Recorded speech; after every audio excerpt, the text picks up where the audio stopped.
नमस्कार, आप सुन रहे हैं रेडियो मनी 9। मैं हूं अमन गुप्ता और ये है हमारा वीकली बुलेटिन प्रॉपर्टी वाला। रियल एस्टेट से जुड़ी कौन सी खबरें ट्रेंड में हैं, आइए जानते हैं। रियल एस्टेट से जुड़ी संस्था क्रेडाई एनसीआर ने नोएडा और ग्रेटर नोएडा के डेवलपमेंट अथॉरिटी से भूमि बकाया पर सहानुभूतिपूर्वक विचार करने का अनुरोध किया है। क्रेडाई ने कहा है कि रियल एस्टेट कारोबारियों को दिवालिया होने से बचाने और घर खरीदारों के हितों की रक्षा के लिए ऐसा करना ज़रूरी है। क्रेडाई एनसीआर ने यह भी कहा कि नोएडा और ग्रेटर नोएडा अथॉरिटीज़ के सुप्रीम कोर्ट के आदेश को पूरी तरह लागू करने से इन दो शहरों में 1.5 लाख घरों की रजिस्ट्री में देरी हो सकती है। बता दें, सुप्रीम कोर्ट ने बिल्डरों को पट्टे पर दी गई ज़मीन के बकाया पर 8% की ब्याज दर तय की थी।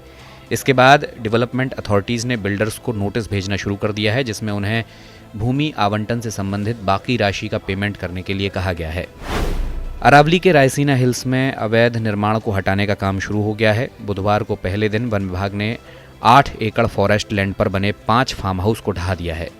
15 दिनों तक ये एक्सरसाइज चलेगी और इस दौरान वन विभाग के रडार पर 200 कंपाउंड्स हैं। एनजीटी यानी नेशनल ग्रीन ट्रिब्यूनल ने सोनिया घोष मामले में अगस्त 2020 में रायसीना हिल्स में फॉरेस्ट लैंड के रेस्टोरेशन का आदेश दिया था। गुरुग्राम के डिवीजनल फॉरेस्ट ऑफिसर राजीव तेजियान ने कहा है कि पंजाब लैंड प्रिजर्वेशन एक्ट 1900 की धारा 4 और 5 के तहत प्रोटेक्टेड एरिया में कुल 52 उल्लंघन की सूचना मिली थी। उन्होंने कहा कि सभी उल्लंघन करने वालों को कारण बताओ नोटिस जारी किए गए हैं। मुंबई में मौजूद एशिया के सबसे बड़े स्लम धारावी को अडानी ग्रुप रिडेवलप करेगा। अडानी ग्रुप ने सबसे ज़्यादा 5,069 करोड़ रुपए की बोली लगाकर इस प्रोजेक्ट को हासिल किया है। बोली लगाने के मामले में दूसरे नंबर पर डीएलएफ ग्रुप रहा, जिसने 2025 करोड़ रुपए की बोली लगाई थी। धारावी रिडेवलपमेंट प्रोजेक्ट लगभग 2 दशकों से अटका हुआ है। ये प्रोजेक्ट 20,000 करोड़ का है। सरकार का लक्ष्य अगले 17 साल में इस प्रोजेक्ट को पूरा करना है और 7 साल में पूरी तरह से पुनर्वास करना है।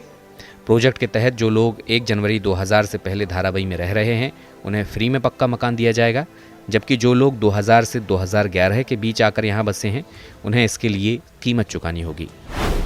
Realty firm signature global India limited को कर्ज चुकाने और भूमि अधिग्रहण के लिए 1000 करोड़ रुपए तक जुटाने के लिए अपना आईपीओ लाने की मंजूरी कैपिटल मार्केट्स रेगुलेटर सेबी से मिल गई है।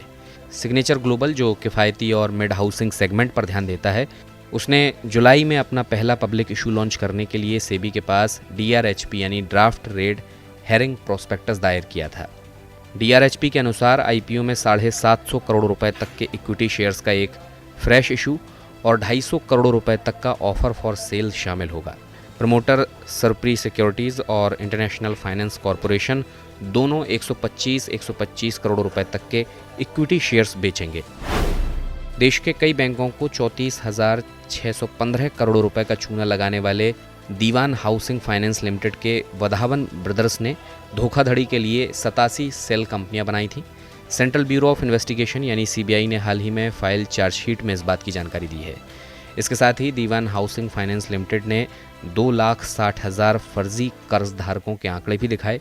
उन्होंने बैंक से ली गई उधारी की रकम में हेराफेरी करने के लिए एक वर्चुअल बैंक की भी स्थापना की थी।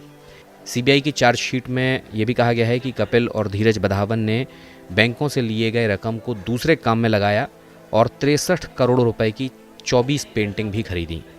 अब इस चार्जशीट पर संज्ञान लेते हुए सीबीआई की एक स्पेशल कोर्ट ने पिछले हफ्ते आदेश दिया कि मामले के सभी 75 आरोपियों को तलब किया जाए। कोर्ट के आदेश में यह भी कहा गया है कि DHFL के फंड के ट्रेल का पता लगाने के लिए विदेश स्तर पर भी जांच की जानी चाहिए। तो प्रॉपर्टी वाला के बुलेटिन में बस इतना ही। बिजनेस और फाइनेंस से जुड़ी खबरों के लिए सुनते रहिए रेडियो मनी 9 और गूगल प्ले स्टोर या ऐप स्टोर पर जाकर अभी हमारा मोबाइल ऐप डाउनलोड कीजिए। मैं हूं अमन गुप्ता, नमस्कार।